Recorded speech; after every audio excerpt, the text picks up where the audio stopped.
السلام علیکم. 2 منٹ نون میم چوہان کے ساتھ میں حاضر. آج میں آپ کے ساتھ دو مضامین ڈسکس کروں گا. مضامین تو نہیں، ایک ویلاگ ہے اور دوسرا ایک کالم ہے. یہ دو ویلاگ ایک پاکستانی مشہور جرنلسٹ ملیحہ سعید نے لکھا ہے، جو بنیادی طور پر تو سماجی ایشوز پر لکھتی تھیں لیکن اب مجبوراً سیاست پر لکھ رہی ہیں. اور دوسرا ایک آرٹیکل ہے جو سویڈل ایک on line publication per column ہے جو ممبئی سے ایک لڑکی پروما سونی نے لکھا ہے، اور بہت زبردست تشخیص کرتے ہیں یہ دونوں خواتین کے نظریات اس وقت جو پاکستان اور انڈیا کے مسائل ہیں. سب سے پہلے میں پاکستانی ملیحہ سعید کا ڈسکس کروں گا ویلاگ. انہوں نے سارا ملبہ سیاستدانوں پہ ڈالا ہے جو میں اکثر ڈالتا ہوتا ہوں، اور عوام پہ ڈالا ہے کہ عوام میں وہ شعور ہی نہیں ہے، اور ان کا خیال ہے کہ شعور تعلیم سے آتا ہے، جو میرا بالکل ان سے اس میں اختلاف ہے. مارک ٹوین نے کہا تھا never let school interfere with the education of your kid. ٹھیک ہے نا جی؟ تو اس لیے میں تو اس پہ بلیو ہی نہیں کرتا. میں تو ڈائجنیز کا فالوور ہوں، جو ننگا تڑنگا آ کے افلاطون کو چیلنج کیا کرتا تھا اور بڑا عجیب لگتا تھا. ہمارے پنجابی میں بڑی یہ کہاوت رہی ہے کہ جو بڑا بابو بنتا ہے یا خرچیلا ہے یا کچھ، وہ تو بڑا افلاطون ہے.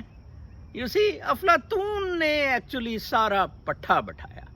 اس نے ایک تقلید کا یہ بھنگ بھوسڑا سا کریٹ کیا، اور وردی کا، تعلیم کا، ڈسپلن کا، یونیفارمٹی کا، اور تباہ و برباد کر کے سب لوگوں کو رکھ دیا. ڈائجنیز میرے جیسا سادہ سا آدمی تھا، ننگا پھرتا تھا، اس کو کوئی فالوئنگ شالوئنگ کی ضرورت نہیں تھی، تقلید کے بڑا سخت و خلاف تھا، اسپرچول آدمی تھا. جیسے میں نے تقلید پہ یہ بحث کی ہے تو الحمدللہ سبحان اللہ کوئی 100 سے زیادہ سے قریب تقلیدی لوگوں نے مجھے ٹویٹر پہ انفالو کیا ہے، اور 100 سے زیادہ ہی نے یوٹیوب پہ مجھے انسبسکرائب کیا ہے. ویری گڈ، بہت اچھا. جان چھوڑیں میری جان چھوڑیں. یہ تقلیدیوں کے بیٹھیں گٹوں پٹھوں میں اور ان سے لیں سب کچھ. تو میں بات کر رہا تھا کہ ملیحہ سعید دراصل کہتی ہے کہ جی یہ سیاستدانوں نے ہمیں مروا دیا اور عوام بھی اٹھے نہیں، اور یہ سارا کچھ. یہ بڑی پرانی بحث ہے اور چلی آ رہی ہے یہ بحث. یہ کیسے تقلید پہ ملیحہ نے تقلید کا تذکرہ کیا ہے کہ یہ تقلیدی ہیں. ہم واقعی یہ یوتھ تھے، جیالے اور پٹواری، مطلب ایک تو ہوتا ہے نا آپ پیسے دیں ان کو تو چلو پھر تو ٹھیک ہے، پھر تو مان لیا کہ یار پیسے دے رہے ہیں اگلے، ان کی بات کریں. وہ پیسے کے بغیر ہی مٹنے کو تیار ہو رہے ہیں. ٹھیک ہے نا؟ یہ وہی کوفہ والے جنہوں نے حضرت امام حسین کو بھی بلایا تھا. اور بہرکیف آتے ہیں پروما سونی کے آرٹیکل کی طرف. بہت زبردست مضمون ہے. کیا زبردست مضمون اس بچی نے لکھا ہے. میں کہتا ہوں سب کانٹیننٹ میں بہترین ٹیلنٹ تھا. کاش یہ پاکستان انڈیا ڈیوائیڈ نہ ہوتا. میں پھر کہہ رہا ہوں کاش پاکستان انڈیا ڈیوائیڈ نہ ہوتا. یہ محمد علی جناح جون سے ہے نا، اس نے اپنا ایجنٹ بن کے ہمیں مروا دیا. گاندھی جی بالکل ٹھیک کہتے تھے، مولانا ابوالکلام آزاد بالکل ٹھیک کہتے تھے. دونوں ملکوں کا ستیہ ناس ان لوگوں نے کر دیا. آج میں طلعت حسین بڑا دانشور بنتا ہے ممی ڈیڈی سا. آج میں اس کا پڑھ رہا تھا، کون کہہ رہے ہیں کہ امریکہ کا تسلط پاکستان سے ختم ہو گیا ہے. انہوں نے جی آج واگا سے ٹرانزٹ ٹریڈ شروع کر دیا ہے افغانستان بارڈر کے لیے. ویری گڈ جی. پاکستان میں لڑائی یہ ہو رہی ہے کہ پاکستان کا ابا امریکہ ہے یا چین ہے. یہ پاکستان کے دانشور لڑائی یہ کر رہے ہیں. پروما سونی نے بہت زبردست آرٹیکل لکھا ہے. اس نے ایکچولی تجزیہ کیا ہے کہ امریکہ میں اب انڈینز کے حالات بہت خراب ہو گئے ہیں. یہ 1980 سے یہ معاملہ شروع ہوا کہ انڈینز ایجوکیشن اور H1 پہ ادھر آ رہے تھے ملینز میں. اور ایک دم آ کے ٹرمپ نے پہلے H1 ختم کیا، تو انہوں نے سوچا انڈینز نے کہ چلو ایجوکیشن میں تو پھر سلسلہ جاری ہے، وہ آ کے ایجوکیشن کا بھی ختم ہو گیا، گو کہ کووڈ کا بہانہ لگایا گیا۔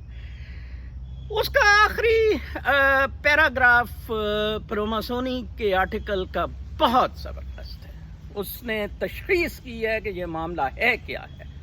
اس نے کہا کہ یہ دہائیوں کی، ڈیکیڈز کی انیکویلٹی ہے جو چلی آ رہی ہے، جو پروپیگنڈا کلچرل ہیجمنی کا، کہ وہ کلچر بہت اچھا ہے جی، امریکہ بہت اچھا ہے، وہ برگر گروپ جونس ہے، ٹھیک ہے جی، وہ چلا آیا۔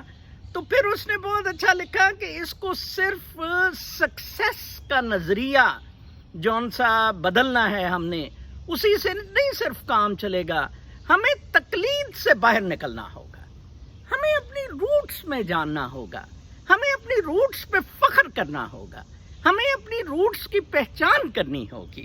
ہم نے تو لوٹ مار شروع کر دی، ہمارے سیاستدانوں نے دونوں طرف، پاکستان اور انڈیا۔ پاکستان میں تو ماشاءاللہ فوجی آ گئے، اس نے کہا میرے پاس بندوق ہے، چھڈو تسی کتے پھردے ہو۔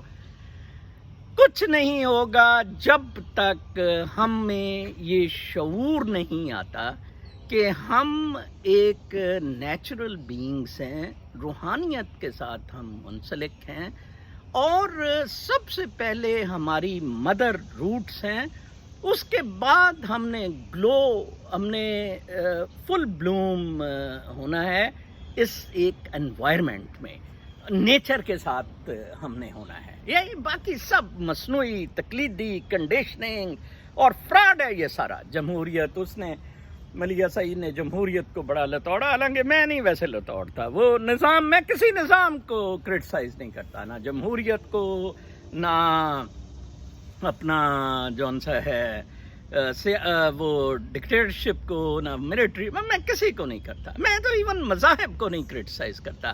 یہ ساری چیزیں مینز ہو سکتی ہیں، یہ مینز ہو سکتی ہیں فار اے بگر اینڈس، وہ اینڈس کی طرف جائیں، وہ اینڈس دیکھیں کیا ہے۔ اینڈس از نروانا، ٹھیک ہے نا جی، اینڈس از معراج شریف، اینڈس از ایوولوشن، ہیومن ایوولوشن، ہیومن ایک ایوالونگ، ہم انسان ایوولوشن۔ یہ اسٹیٹس کو ان کو اسٹیگنیٹ کرتا ہے۔ میں کیوں کہتا ہوں کہ امریکہ وہ واحد ملک ہے جو ایوالو ہو رہا ہے، امریکہ کو کچھ نہیں ہوگا کیونکہ یہ ایوالو ہوئی جا رہا ہے، ٹھیک ہے نا جی۔ یہ آج ہی میں پڑھ رہا تھا ایک اور خبر کہ ایک امریکی کیپٹن بہت مشہور 6 دفعہ افغانستان میں گیا، بڑی جگہ اس نے جنگیں لڑیں، واشنگٹن ڈی سی پینٹاگون میں جاب کے لیے موو کیا تھا تو اس نے خودکشی کر لی۔ جی اندر کے کرائسس آپ کو نہیں جینے دیتے، ٹرمپ بڑا پریشان ہے، ٹرمپ کہتا ہے یہ خودکشیاں بند کرو، کچھ کرو اس کا۔ یہ ان سب کو واپس آنا پڑے گا ٹورڈز نیچرل تھنگس، اور میرا وہ جو روحانیت کے شام کے ویلاگز میں بیانیہ ہے، ٹورڈز پیار محبت اینڈ شکر گزاری، فل سٹاپ، اس کے علاوہ کچھ نہیں ہے، پیار محبت اینڈ شکر گزاری۔ آپ اپنا بہت خیال رکھیں، میں دوسرا ویلاگ میں کوئی مزید سلوشنز آپ کو بتاؤں گا۔ اللہ نے نگہبان۔